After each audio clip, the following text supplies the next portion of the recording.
a plane has flown into the World Trade Center. There was a lot of noise, a lot of commotion. People were trying to figure out what was going on.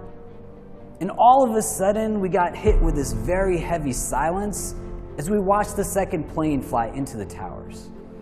What felt like an eternity, but was really just moments, as instantaneously as it had hit us, it shattered into pieces and everybody went in numerous directions. I walked back into my dorm and I overheard people who lived on my floor saying things to the extent of, we need to gather up all of the Muslims and send them out of the country so that things like this don't happen anymore. And when they saw that I could hear them, they got quiet and I said, you don't have to be silent on my account. If it's something that you believe, keep going.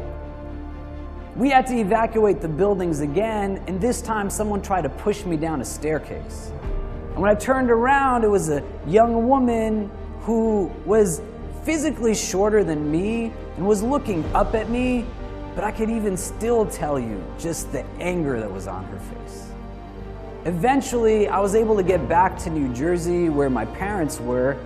When I got home, my father sat me down and he said, when you go back to New York, we'd like for you to just kind of change a little bit of your identity.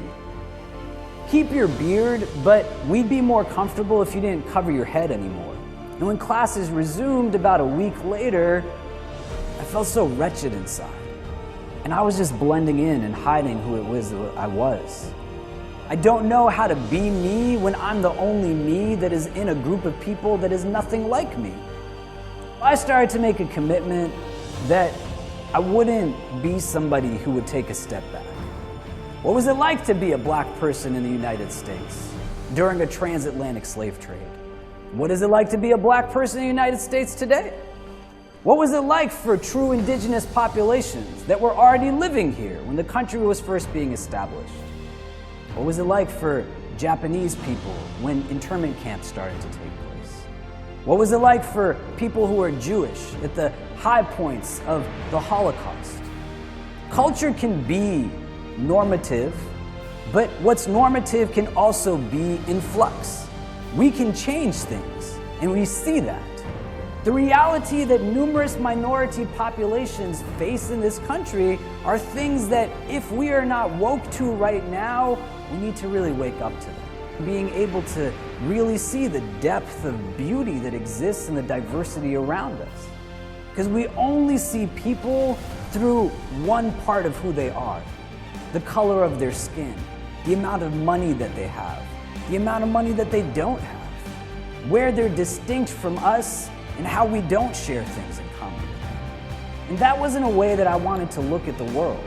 I didn't want to be in that place where all I saw was what was lacking, but I wanted to be in a place where I could really see beyond the most surface level and to also call people to just looking at things in terms of real beauty.